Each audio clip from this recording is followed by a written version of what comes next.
తాకట్లో ఉన్న మీ బంగారాన్ని విడిపించి ఆ రోజు ఆన్లైన్ రేటుకి కొంటాం. Sharma gold company.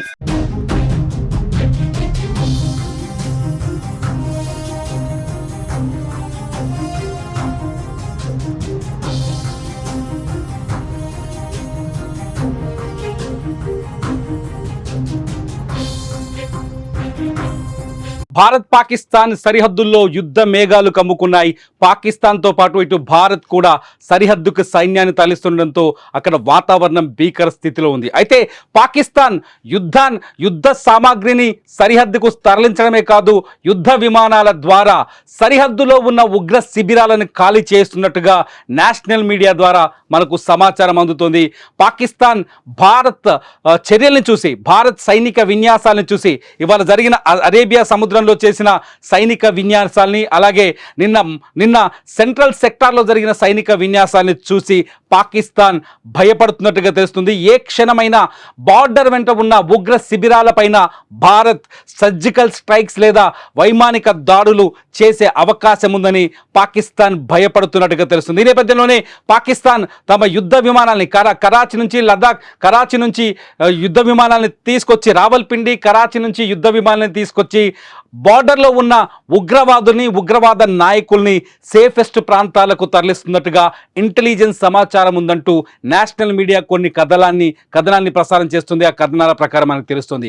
ఇప్పటికే లష్కరే తొయిబా నాయకుడు ఎవరైతే హఫీజ్ సయీద్ ఉన్నాడో, హఫీజ్ సయీద్ని నిన్న మోదీ పైన పాకిస్తాన్లో ఘాటైన వ్యాఖ్యలు, కీలకమైన విమర్శలు చేసిన తర్వాత హఫీజ్ సయీద్ ప్రాణాలకు ముప్పుందని పాకిస్తాన్ ఇంటెలిజెన్స్ హఫీజ్ సయీద్ని దాచిపెట్టినట్టుగా మన భారత ఇంటెలిజెన్స్ రిపోర్ట్స్ ఉన్నాయంటూ నేషనల్ మీడియా కొన్ని కథనాల్ని ప్రసారం చేసింది. ఈ నేపథ్యంలో హఫీజ్ సయీద్ని ఐఎస్ఐ పాకిస్తాన్లో అత్యంత సేఫెస్ట్ ప్రాంతంలో స్ట్రాంగ్ రూమ్లో అతన్ని సురక్షిత స్ట్రాంగ్ రూమ్లో ప్రస్తుతానికి దాచిపెట్టినట్టుగా సమాచారం అందుతుంది. అంతేకాదు హఫీజ్ సయీద్తో ఎటువంటి చర్చలు కానీ ఎవరిని కలవనీయకుండా ఐఎస్ఐ తీవ్రమైన రూల్స్ అక్కడ అమలు చేస్తున్నట్టుగా సమాచారం అందుతుంది.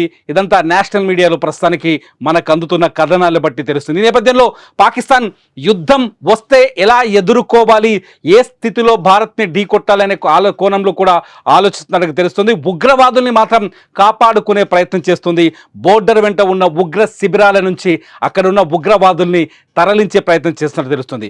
తాజాగా పహల్గామ్ దాడిపైన లేటెస్ట్ అప్డేట్ ప్రకారం, కశ్మీర్ నుంచి అందుతున్న సమాచారం ప్రకారం ఉగ్రవాదులు ఒక ప్రణాళిక ప్రకారం, ముందస్తు ప్లాన్ ప్రకారం ఈ దాడికి పాల్పడినట్టుగా అర్థమవుతోంది.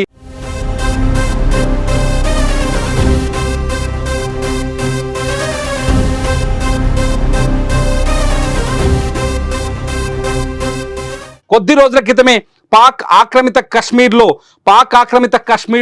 హమాస్ నాయకులు ఎవరైతే ఇజ్రాయిల్లో విధ్వంసాన్ని, బీభత్సాన్ని సృష్టించిందో హమాస్ ముఠా ఉగ్రవాద సంస్థతో హఫీజ్ సయీద్కి సంబంధించిన లష్కరే తోయిబాకు సంబంధించిన నాయకులతో హమాస్ నాయకులు కీలక సమావేశం నిర్వహించారు. హమాస్ గతంలో 2024 అక్టోబర్ 7న ఇజ్రాయిల్లో ఏ విధంగానైతే దాడులు చేసిందో అదే తరహాలో పహల్గామ్లో కూడా దాడులు చేయాలని వ్యూహాన్ని పన్నినట్టుగా సమాచారం అందుతోంది. ఈ నేపథ్యంలోనే ఎక్కడైతే సెలబ్రేషన్స్ జరుగుతాయో సెలబ్రేషన్స్ పైన అటాక్ చేయాలని హమాస్ ఇచ్చిన ఒక మ్యాప్ ప్రకారమే లష్కరే తోయిబాకు సంబంధించిన ది రెసిస్టెంట్ ఫ్రంట్ కశ్మీర్లో ఈ దాడికి పాల్పడినట్టుగా మనకు అర్థమవుతోంది, సమాచారం అందుతుంది. ఇప్పటికే కశ్మీర్లో అన్ని చోట్ల జల్లెడ పడుతున్నారు. అయితే పాకిస్తాన్పై యుద్ధం చేస్తే ఎంత సమయం పడుతుంది, పాకిస్తాన్పై యుద్ధానికి ఒకవేళ భారత్ సన్నద్ధమైతే, యుద్ధానికి సిద్ధమైతే ఎంత సమయంలో యుద్ధం పూర్తవుతుంది అనే అంచనాలపైన ఆర్మీ బలాబలాన్ని, రెండు దేశాల ఆర్మీ బలాబలాన్ని, శక్తి సామర్థ్యాన్ని అంచనా వేస్తుంటే డిఫెన్స్ నిపుణులు రకరకాల అంచనాలు చెప్తున్నారు. కేవలం 5 గంటలు చాలు, 5 గంటల్లోనే పాకిస్తాన్ని నేలమట్టం చేయొచ్చని ఒక అంచనా వేస్తున్నారు. ప్రస్తుతానికి ఒకవేళ భారత్ యుద్ధం జరిగితే, భారత్ పాకిస్తాన్ మధ్య యుద్ధం జరిగితే కేవలం 5 గంటల్లోనే పాకిస్తాన్ పూర్తిగా నాశనం అయిపోతుందని, భారత్ దగ్గర అంత శక్తి సామర్థ్యం ఉందని, అంత వైమానిక బలం, అట్లాగే ఆర్మీ బలం, నేవీ నుంచి బలం ఉందని, అంత శక్తి సామర్థ్యాలతో భారత్ ఉందని ఆ డిఫెన్స్ నిపుణులు అంచనా వేస్తున్నారు. ఇదంతా చూస్తే ఒకసారి చూద్దాం, ఇంతకీ భారత సైన్యంలో ఉన్న బలం ఎంత, పాకిస్తాన్లో ఉన్న పాకిస్తాన్ సైన్యానికి ఉన్న బలం ఎంత అనేది ఒక్కసారి సెర్చ్ చేస్తే భారత సైన్యంలో దాదాపు 14.44 లక్షల మంది క్రియాశీల సైనికులు ఉన్నారు. 11.55 లక్షల మంది రిజర్వ్ దళాలు, 25.27 లక్షల మంది పారామిలిటరీ దళాలు ఉన్నాయి. సైన్యం మందుగుండు సామాగ్రిలో ఆధునిక స్వదేశీ సాంకేతిక పరిజ్ఞానం అద్భుతమైన మిశ్రమం ఉంది. భారతదేశంలో మొత్తం 4201 యుద్ధ ట్యాంకులు ఉన్నాయి. ఇందులో అర్జున్ ట్యాంక్, T-90 భీష్మ వంటి ప్రమాదకరమైన ట్యాంకులు పాకిస్తాన్పై భారతదేశాన్ని అజేయంగా మార్చే శక్తిని కలిగి ఉన్నాయి.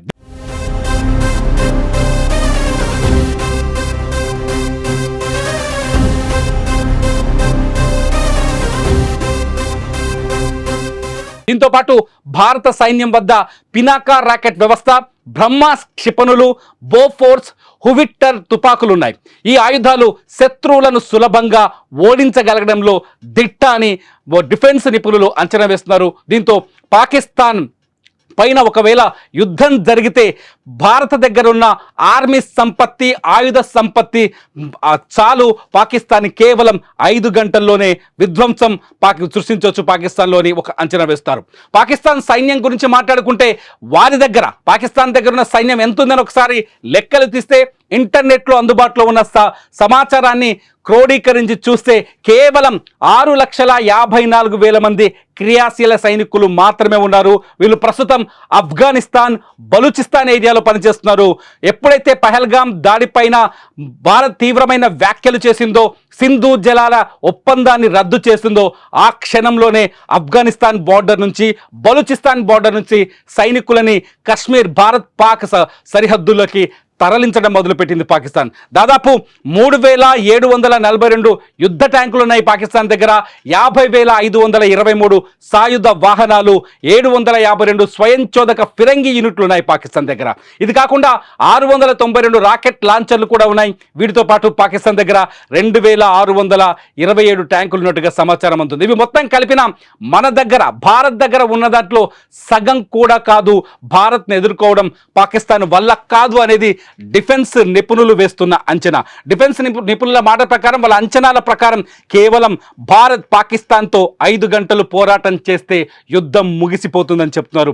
అయితే గగనతలంలో భారత వైమానిక దళం మొత్తం ఎంత ఉందో ఒకసారి చూద్దాం. దాదాపు 2,229 విమానాలు కలిగి ఉంది భారత్. వీటిలో 600 యుద్ధ విమానాలు ఉన్నాయి, 831 సహాయక విమానాలు ఉన్నాయి, 899 హెలికాప్టర్లు, 50+ UAVలు ఉన్నాయి. వీటితో పాటు భారతదేశం అత్యంత ఆధునిక యుద్ధ విమానాలను కలిగి ఉంది. ఇందులో రాఫెల్ ఫైటర్ జెట్, అట్లాగే Sukhoi Su-30 MK, Mirage 2000, MiG-29 fighter జెట్లు ఉన్నాయి. ఇప్పటికే సర్జికల్ స్ట్రైక్స్లో ఈ యుద్ధ విమానాలు తమ సత్తాను చూపించాయి. పాకిస్తాన్కి భారత్ రుచేంటో దెబ్బ ఎలా ఉంటుందో ఇప్పటికే చూపించాయి.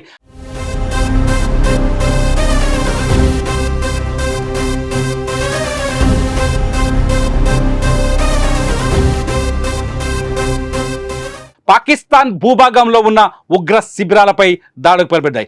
పాకిస్తాన్ వద్ద ఏమున్నాయని ఒకసారి ఆలోచిస్తే కేవలం 339 యుద్ధ విమానాలు మాత్రమే ఉన్నాయి. వాటిలో 322 ఫైటర్ జెట్లు, 64 రవాణా విమానాలు, 565 శిక్షణ విమానాలు, 373 హెలికాప్టర్లు ఉన్నాయి. వాటితో పాటు 57 దాడి చేసే హెలికాప్టర్లు, 4 వైమానిక ట్యాంకర్లు ఉన్నాయి. సో ఇక్కడ కూడా భారత్ వైమానిక దళమే బలంగా కనిపిస్తుంది. అందుకే డిఫెన్స్ నిపుణులు చాలా స్పష్టంగా చెప్తున్నారు, యుద్ధం వస్తే 5 గంటలు చాలు భారత్కి పాకిస్తాన్ని నాశనం చేయడానికి. కానీ ప్రస్తుతానికి బార్డర్లో ఉద్రిక్త పరిస్థితులు నెలకొన్నప్పటికీ కూడా పాకిస్తానే కవ్వింపు చర్యలకు పాల్పడుతుంది. పాకిస్తాన్ ఇవాళ ఉదయం కూడా పాకిస్తాన్ సైన్యం LOC చుట్టూ కాల్పులకు పాల్పడింది. వరుసగా పహల్గాం దాడి జరిగిన తర్వాత 3 రోజులు వరుసగా కవ్వింపు చర్యలకు పాల్పడుతుంది పాకిస్తాన్ సైన్యం. జమ్మూ కాశ్మీర్లో ఉన్న LOC చుట్టూ కాల్పులకు పాల్పడుతుంది. ఎప్పటికప్పుడు భారత సైన్యం వారికి ధీటుగా సమాధానం చెబుతున్నాయి. అయినప్పటికీ పాకిస్తాన్ కయ్యానికి కాలు దూతున్నట్టుగా పైకి పాకిస్తాన్ ప్రధానమంత్రి పహల్గాం దాడిపైన పారదర్శకమైన విచారణ జరగాలని మాటలు మాట్లాడుతున్నప్పటికీ లోపల మాత్రం పాకిస్తాన్ తన కుట్రపూరిత మనస్తత్వాన్ని బయటపెడుతోంది. పాక్ సైన్యం కూడా ఉగ్రవాదులకు సమానంగా ప్రవర్తిస్తున్నారు. ఎటు శాంతికి సంబంధించిన అడుగులు కనిపించట్లేదు పాకిస్తాన్ నుంచి. ఇటు భారత్ ఇప్పటికే పాకిస్తాన్ సరిహద్దు గుండా ఎక్కడెక్కడైతే వ్యూహాత్మకమైన ప్రాంతాలు ఉన్నాయో ఆ వ్యూహాత్మకమైన ప్రాంతాల చుట్టూ ఆర్మీని బదలాయించింది, యుద్ధ విమానాల్ని బదలాయించింది. ఇప్పటికే రాఫెల్ MiG-29 లాంటి ఒక యుద్ధ విమానాల్ని పంజాబ్ నుంచి బంగ్లాదేశ్, పశ్చిమ బెంగాల్ నుంచి కశ్మీర్ సరిహద్దులకు తరలించినట్టుగా సమాచారం అందుతుంది. ఇప్పటికే సెంట్రల్ సెక్టార్లో భారత వైమానిక దళం తమ సత్తా ఏంటో నిరూపించేందుకు ఒక